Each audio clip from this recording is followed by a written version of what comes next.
Hey guys, I'm Naya and welcome back to the channel. So today we're going to be talking about the top 10 cards you can get from the Cyberstorm Access set. I think the set is going to have a ton of impact on the meta, and as you can see by now by some post-CYAC tournaments and stuff like that, you can see people topping with Super Heavy Samurai, Pearly, all of these new decks, and I figured today I would discuss some specific cards that are really good coming out of that set and what they grant to specific strategies. Please let me know what some of the cards you are going to be purchasing are. I would love to know your thoughts about the set in the comments down below as well, so make sure to share them. So first off, we need to give an honorable mention to all of the Super Heavy Samurai cards that are going to see play in the new version of the deck post Cyberstorm Access, because it is going to be a really good deck with the support.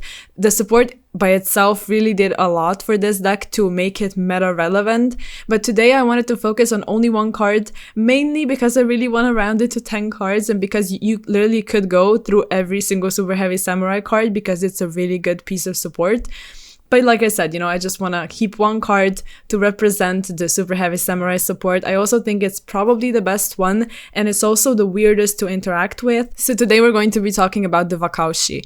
So I chose this card specifically because it is one of the choke points of the deck, and it is probably the best one to disrupt with a card like Ghost Ogre. But it's kind of weird because you hardcore play into Gamma if you use Ogre on that particular point of the combo because they don't control any monsters yet. So you can play into Gamma, but you kind of need to risk it because it's a really good card. So it literally gives you a body as well as places another Super Heavy Samurai in the pendulum scale, which is usually the big Benkei, which also gives you a search. And of course on the field it's a body, and if it gets used for a material for a synchro summon and would get placed face up in your extra deck, it goes back to the pendulum zone.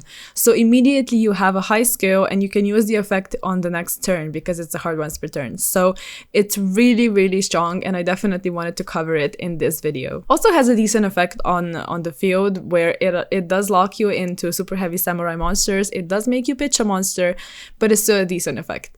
And moving on to the next couple of cards, I wanted to talk about the branded support, and specifically I wanted to mention Guiding Quem, also the Albion Dragon, and also the Despian Luluwa Lilith. There is also the branded Etude or Etude of the Branded, which is going to be a nice card not only in branded, maybe you won't even see play in branded, but it does synchro summon using a dragon, so some Bishio variants might use this card, and it is during either player's turn. Also has a decent Macrocosmos type of effect on the field. Also very fair one when you look at some of the other Macrocosmos effects currently in the game. So it does seem like a very decent card, but I wanted to talk about those three that I mentioned before specifically. So Quem is now a target for branded opening, which is really cool. It's also a Dogmatica monster at the same time, so you can search it with Nadir Servant if you want, which is also really cool. We're right now with Nadir Servant seeing more play in this deck. It can also send the Fallen of Albas or a card that mentions into the graveyard, and then revives the Fallen of Albas or a monster that mentions it. So you immediately get access to Cartesia to include it in your combos, and you can also just get to something like Albion to further then get to Branded Fusion if you don't already have it. You have Fallen of Albas in the graveyard if you need like a Branded in Red target, which you maybe didn't get to through your combo, or whatever you want to do. Quem does it for you. So it's really strong. It's a really nice card for the archetype.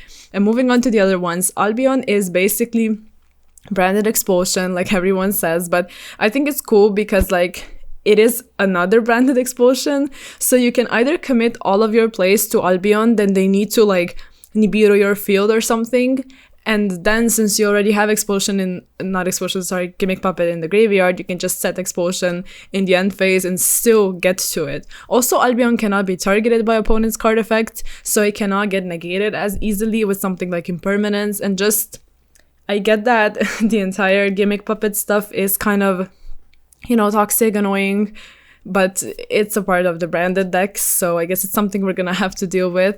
And Albion is a really nice piece of support overall for the deck.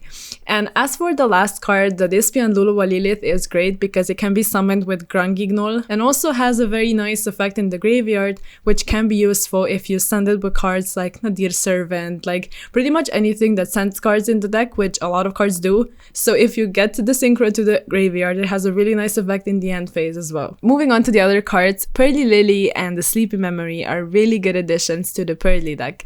Pearly Lily is now a target for the quick play spell cards and also has a really nice on-summon effect, as well as having the other effect just like the regular Pearly to Xyz summon. However, it needs to use a card in the graveyard. So it's a way of Xyz summoning, it's a new target, and I think that's really, really nice, especially paired together with the other piece of support, which is Sleepy Memory. And this one literally gives you draws, which is great. You always want to get to your resources. You want to dig further through your deck and go through your cards, and you actually can get about 4 draws if you have 2 of them attached as material, because the way they work is the effects stack. So if you have 2 Pearly Sleepy Memory under an Xyz, you get to draw during the opponent's standby phase once per copy, and then if you use Pearly Leap and you get another Xyz on top of it, that one gets all of the effects granted to it as well. So for example, if you have 2 of them attached, you are getting 4 draws during the opponent's standby phase, which is really, really nice. The next card I wanted to talk about is Firewall Defensor, because it's really, really cool as a 1-card combo in Mathmech. It literally gets you circular with this 1 card. I cannot say personally I'm a huge fan of that, but it is the way the deck is going to function. If you're going to play firewall cards in it, you basically link it off, you get another firewall monster, which is going to be able to revive itself once it's linked off into the Splash Mage, which also revives the Defensor. So at that point in time, you have 2 level 4 monsters on the field. You just go into Alimbertion, you get your circular, and you did commit your normal summon, but you got to circular for a fact. So yeah, I guess this is like a really cool thing for Mathmech players, and I definitely wanted to mention this card, as much as I'm not personally a huge fan of that. So I wanted to mention another one, which is Ring a Worm. Now this one, it can be kind of scary when you think about it. Just like Defensor might be a bit annoying, because Ring a Worm just feels like this card that's going to be stuffed into a lot of Pio decks with like adventure stuff and things like that. It has a really, really good effect. But another deck a lot of people have been looking to use together with Ring a Worm is Sword Soul, because as you can see, so the Ring a Worm basically special summons itself essentially for free in a Sword Soul deck. And then as for the other part of the effect, it also makes a token and makes it so the token can be used as a tuner if you want. So it gives itself as a body, the token as a body, and the token can be used as a tuner, which is really nice. It's a strong card. I think it's going to see ton more play like moving forward, because more people are going to test with it and experiment with it. So it most definitely deserved a place on this list. And as for the next card I wanted to talk about, it's Chaos Angel. Which this one and the last card that's on this list as well, both of them are level 10 synchros, and they're both really good additions to level 10 synchro monsters. So Chaos Angel basically it's not exactly generic, but only needs to use a light or dark as the other material, which is not that hard to do in a deck. And also you don't even necessarily need a tuner, you just need to have a light or dark, which can be treated as a tuner if you want. And on summon, it actually banishes a card on the field targeting, which is a cool piece of removal. It's like 3,500, I think, and also has some kind of protection depending on the materials that are used for its summon. So if a light monster is a part of the materials, the synchro monsters you control are unaffected by monster effects activated by the opponent, and if you use a dark monster as material, all monsters you control cannot be destroyed by battle. So it's not, it's kind of specific, but it's nice removal, and it, like I said, it's kind of big, and you can just protect some of your stuff. You might go for Baron in a lot of situations if you just want a generic negate, but still, I think it's a really, really nice card. And as for the last one, also has so much potential, I feel like, it's Bestio Dispater. So Dispater can be played in like some kind of Synchro, Bestio, Dragon Link type of deck, what those kinds of decks are sort of becoming and are going to be post some other support in a couple of months. So right now still Dispater seems like a really, really cool addition, because you get to utilize your banished cards, and you can actually bring back a light or dark monster that's banished, and then also when the opponent activates a monster effect, you can shuffle back a banished card. So it's best if both you and your opponent have some cards banished, because then you can really decide. Because if you shuffle it back into your deck, the monster gets destroyed. And if you shuffle it back into their deck, the effect of the monster is going to be negated. So you can really decide, but you can still pop if you only utilize your cards. So it's cool, you know, it does need to use a non-tuner dragon, which again is not that hard to do. And I do think post the support, these kinds of decks are going to become even better. So it is one of these cards that I would probably acquire if I were you. Yeah, that's going to be it for the top 10 cards.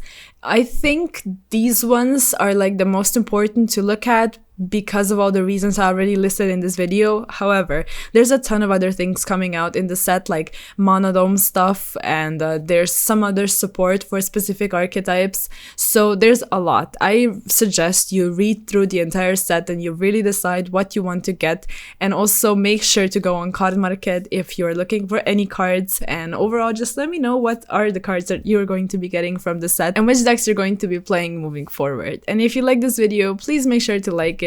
Of course, sub to the channel as well. Check out all the other social media, Sleeve Sheaf, Card Market, check out everything, and I'll see you guys in the next video. Bye!